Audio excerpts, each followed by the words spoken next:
Alright, where am I? Yes, the LAX parking lot. You're right. I am headed out to go help my sister drive from Idaho out to Iowa. So, enjoy what's about to follow. If I die, I die. Potatoes suck all the oxygen out of the air. Yeah, we're recording. So here's the skinny. My grandma is like 91 years old and having some trouble walking and doing errands, things around the house, you know. Kim decided that her next life change was moving from Idaho to Iowa to go live with my grandma and help her out. That's a pretty long drive to do by oneself, so I decided to go and help her. The first step is to pack. Everything I need for this trip is stuffed into this backpack. Airlines have restrictions, so we need to check that it's the right size and weight.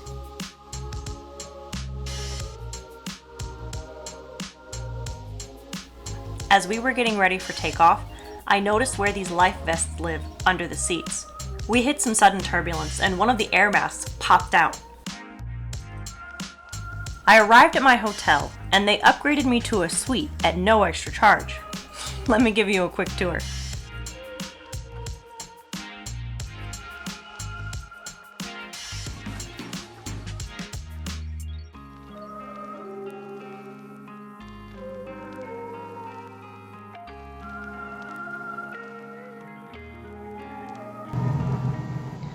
So I'm sitting down at breakfast in this amazing suite, and I'm pretending that I have a sky rise. Is that what it's called? High rise.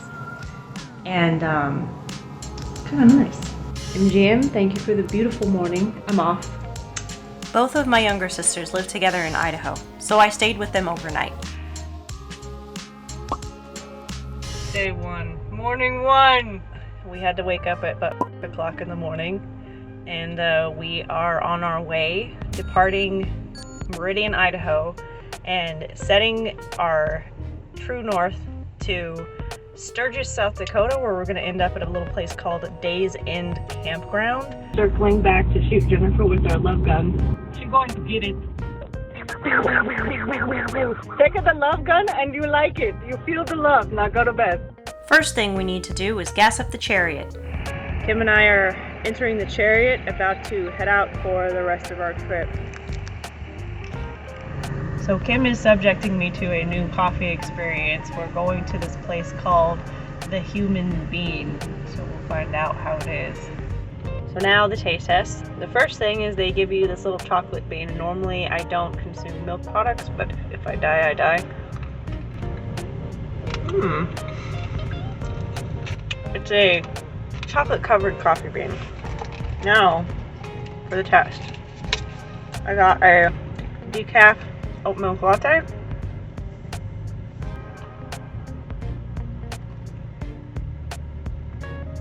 That's actually pretty good. Pretty good. Good choice, Kim. Good choice. I got her. We didn't. Yeah, we're recording.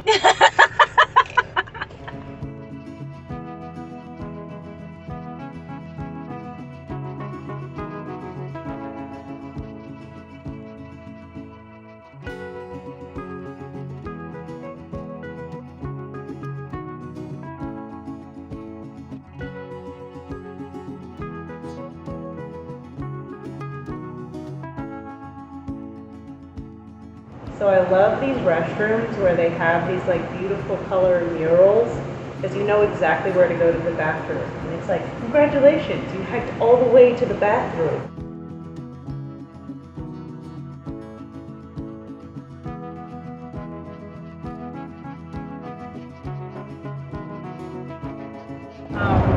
Why is it so hard for me to breathe in Idaho? Scientific answer for that is because the potatoes suck all the oxygen out of the air. And so you're left with nothing. It's not about the elevation. No, it's potatoes. The potatoes suck all of the oxygen out of the air.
Headed out for day 2 of our road trip to Iowa.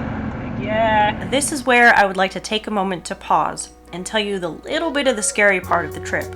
First, we grossly miscalculated the time. We originally figured the total drive time to be around 20 hours, give or take 4 or so for lunch stops, bathroom breaks, and refueling. You see, we were going by what Google Maps was telling us, and well, let's just say we were driving a Jeep that would start guzzling gas if you travel over 60 miles an hour. This is also where we discovered that you cannot judge real distance based on just looking at the US map. You see, the distance from Las Vegas to Meridian, Idaho is about 9 hours. Our trip destination was in this part of South Dakota, and then we only had to travel to this part of Iowa. So when you compare this time and distance of Las Vegas to Meridian, Idaho, it doesn't look like there is any reason to doubt the time that Google Maps is giving you. Wrong. On day 1, we were traveling for 22 hours. 22 hours! And it was all backcountry roads, so there weren't a lot of other, hotel options. So we pressed on. Now it is dark outside, and the lighting is incredibly sparse. We nearly hit an antelope. Now I don't know if you want to call it providence, luck, spirit. I call it my higher self that warned us. And all of a sudden, birds and bats, and eventually an antelope sprung out in front of us. We didn't hit any of them, but something told me to stop when that antelope sprung in front of us. So I pressed on the brakes, and just as I did, a second antelope ran out in front of us. If we didn't slow down, we would have hit him. Now, let me also say, after 20 hours of driving, it gets a little hard to keep driving. We're moving around and drinking caffeine and listening to scary stories, anything we could to try and stay awake. But on that last stint of the night, Brittany is the one that kept us awake and saved our hides that night. Okay, now back to the rest of the story.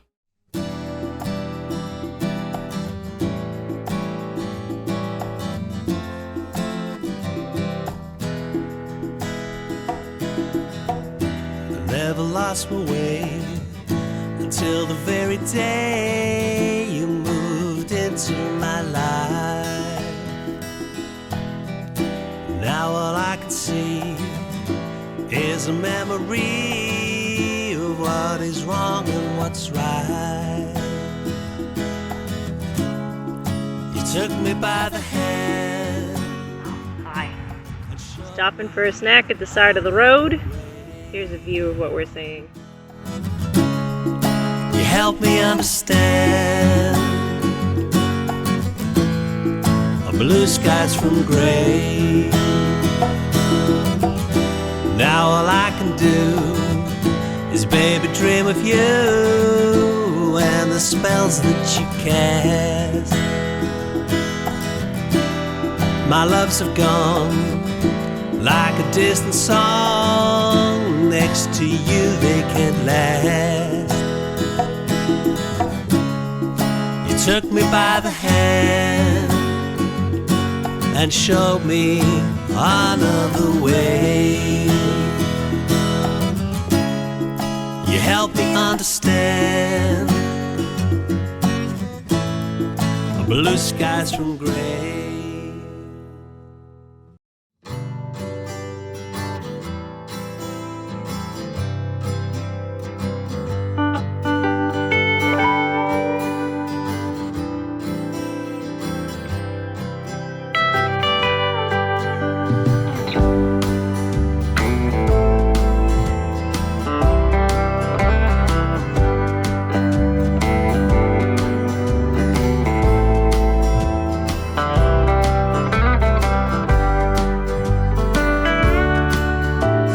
Okay, quick pause again. This was on the 4th of July. It was raining, but the fireflies were out and I wouldn't have another chance to record them before I left. So I stuffed my phone into a plastic Ziploc and trekked outside. Sorry it's blurry, but you can see them.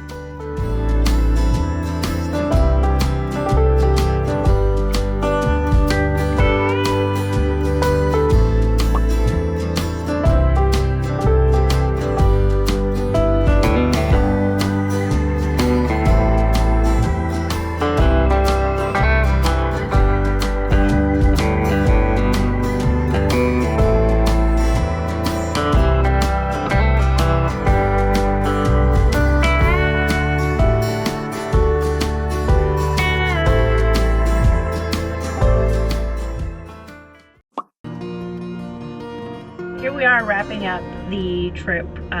As you can see, Kim and I made it safely out to Grandma's house in Iowa. And now I'm just about ready to hop on a flight back to Los Angeles. It's straight through.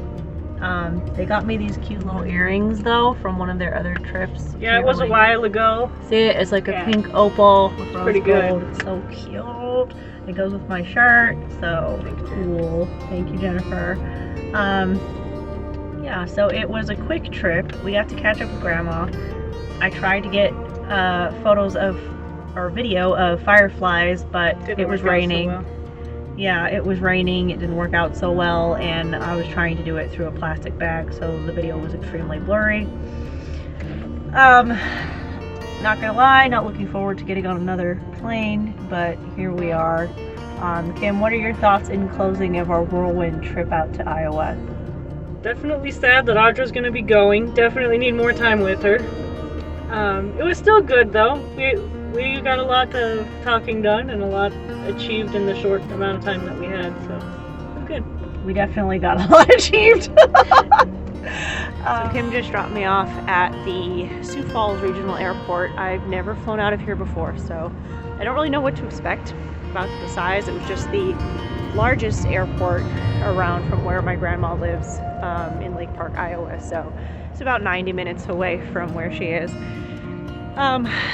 But yeah, like I said, I don't know. It looks pretty small so far. I'm about to find out and learn something new. Having traveled through several major airports, this one to me felt incredibly small and cozy, which was kind of a nice change, and it was really quick to get through security. Got this at the airport. It's raspberry habanero, so I had to try it. It took quite a while to get to the habanero. Like, I thought I might have missed it. But then, it kicks in at the end. Somewhere during the hustle of repacking, Kim slipped me a 20. It was very sweet. And this was the sweet goodbye sunset from Iowa as I boarded my plane back to LA.